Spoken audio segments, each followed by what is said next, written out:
Hello, I hope you're doing amazing and holding up just fine. Welcome to government class today. Have a seat, have a seat, have a seat. Thank you very much for joining us on SabiScholar learning platform. Today, we will continue with a further dive into the basic concept of government. Well done so far, I must commend you. You're doing amazing with learning. Please do well to fasten your seatbelt because we have a long way to go. Now let's look at political process. Now, what exactly is political process? When we talk political process, we're looking at, especially in government, we are looking at those activities, we're looking at the strategies, we're looking at the steps, which basically involves formulation of public policy and administration, and oftentimes done through interaction between you, the public, and of course, the political institutions like the government and co, right? Now, this is where we see politicians organize events like town hall meetings, we have congresses with the masses, we also see events usually for either election, campaign, policy hearing, like public opinions and all of that.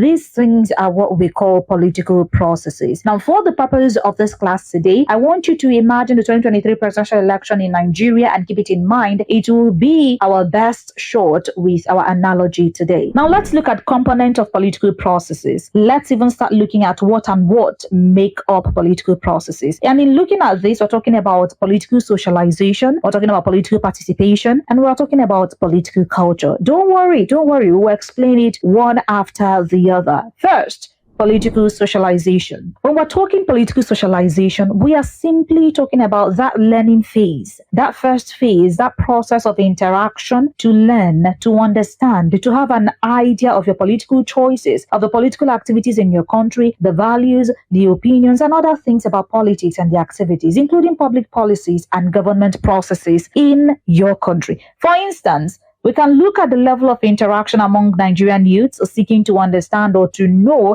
basically showing interest in the 2023 presidential election in Nigeria. We saw that in so many places. We saw people coming to enlighten others, discussions on X, formerly Twitter, and all of that. This exactly is what we refer to as political socialization. Coming together, teaching, interacting, and learning, trying to form a basis when it comes to knowledge about the political activities in your country. Now, let's look at agents of political socialization. Agents of political socialization here, we're looking at instruments or tools for political socialization. The first one we have is family. Family generally is the smallest unit of a society, and you will believe me that what you know today, some of the values you hold today, are things that you were taught, you learned from your family while growing up, from your parents, from your sisters, and all of that. So family is like building that first basis when it comes to having a knowledge as to the political process in your country. I'll give you an example. Some families during the past election, some of them, the father said, if it's not P2B, this is what P2B has done. This is this one and that one. If it's not P2B, nobody is voting in this house. And from that means you start asking, who is P2B? For some families, they said it's Bola Tinubu or nobody else, right? So some of these things, the learning, the knowledge starts from the family. Another core agent of political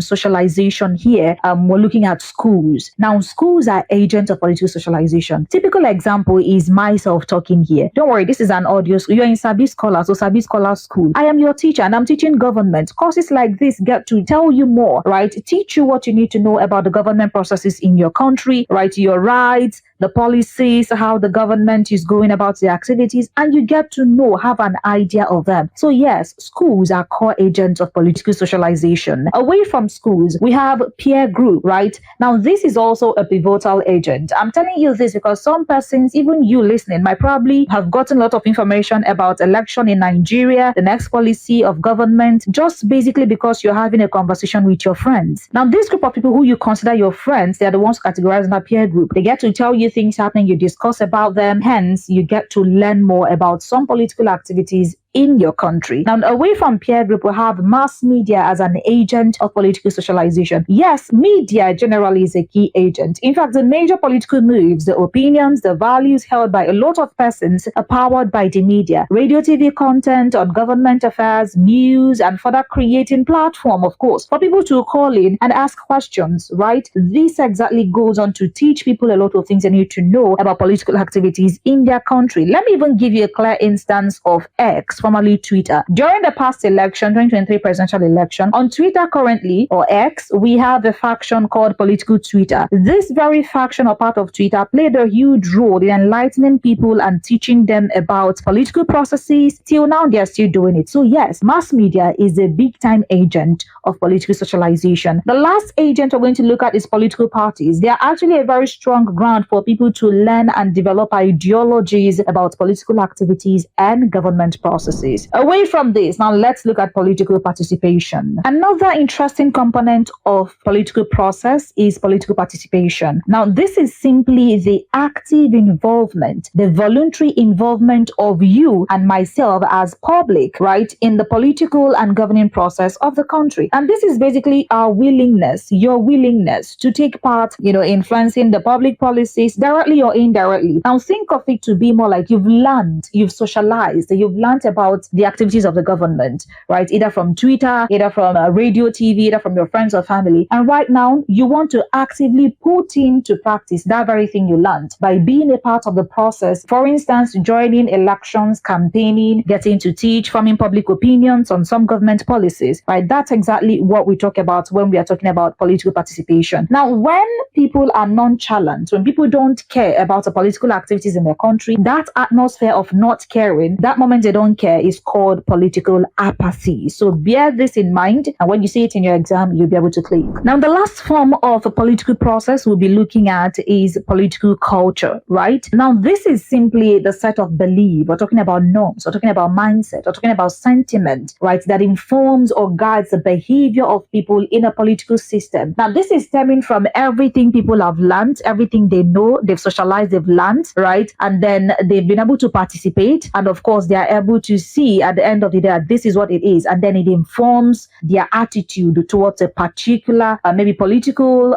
process, or maybe government process, or even administration exactly. So that exactly is what we call political culture. Let's even begin to look at components of political culture, because this will give you proper understanding of what political culture is. Now let's break it down. The components of political culture. One, we have cognitive orientation. Now people get to form their culture, their attitude, their norm about a political activity or government exactly based on what they know, like what they have experienced, what they understand, and what they know. That is exactly what we categorize as cognitive orientation. I'll break it further. These people form these things they know because they have experienced it, they've witnessed it, they paid attention to it, and then they remember it very well. And so the culture or the attitude people have towards the political process get to be shaped in a certain way. I'll give you an instance. Many Nigerians till now do think that during elections, our votes no they count. And that is a political mindset. That is a norm for them because they feel elections don't count. And that's a cognitive orientation because they have experienced it. They know it. They have voted and they've watched their votes not count. Hence, they develop that mindset that election in Nigeria, our vote, no, they count. Now, another component of political culture is evaluative orientation. Now, this evaluative orientation has to do with a system where the general public, they have actually assessed or they are assessing the process or the policies of a particular government or an administration, like assessing everything, looking at it back and forth, trying to know what is going on. Did it succeed or not? At the end of the day, the outcome of that assessment gets to form the culture, the norm, the thought, and the mindset of the people towards a particular administration, particular government policy, a particular political process. The last one we'll have to look at when it comes to the basis or the component of political culture, we have affective orientation. The affective orientation is coming from the fact that people are looking at the impact of a particular government policy or even the administration on them, right? How is this thing affecting me? How is this policy that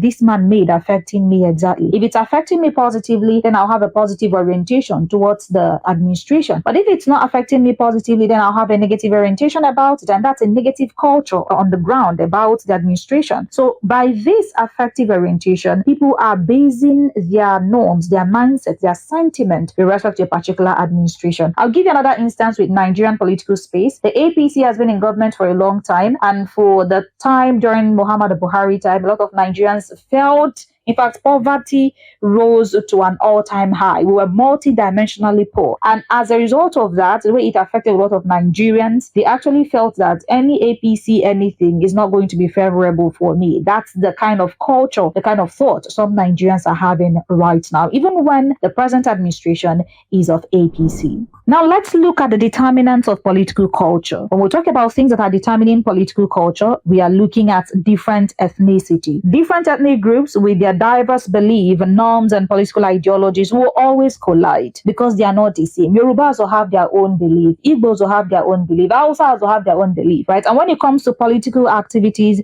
it's usually not in tandem. They are not actually the same, so they will always collide. As a matter of fact, let me give you a clear instance is what we term tribal bigotry in the Nigerian political space. It is more as a result of a political chaos in the country and of course the difference in ethnic beliefs and norms. Now another determinant of political culture is constant political instability. The fact that in Nigeria we've moved from one type of government, one system of government to another, people get tired of all of these things, and because of that they have a nonchalant attitude and it gets to affect their political values and attitude too. Impact of colonialism is actually also a huge determinant when it comes to political culture. Yes, Britain colonized Nigeria and they came with their own values, they came with their own political structure, and it's not the same as what we have it's not in our original values as Nigerians at all. As a matter of fact, they amalgamated us, they brought us together, right? And as Nigerians, we stood together and we still have traces of that colonial structure in Nigeria. It's not sitting well with a lot of Nigerians, hence it's discouraging them and affecting the behavior towards political activities. The last one I will look out for here is the division of people into different economic class and structure as it affects political culture. Now, there are people who are living in urban areas and there are people who are living in rural areas. There are people who are economically sound, there are people who are not, right? These ones living in urban areas, they have more access to information, they are more industrialized, and so they tend to participate more in political activities than the others. In summary, learning, developing interest, and understanding the governing process is very, very important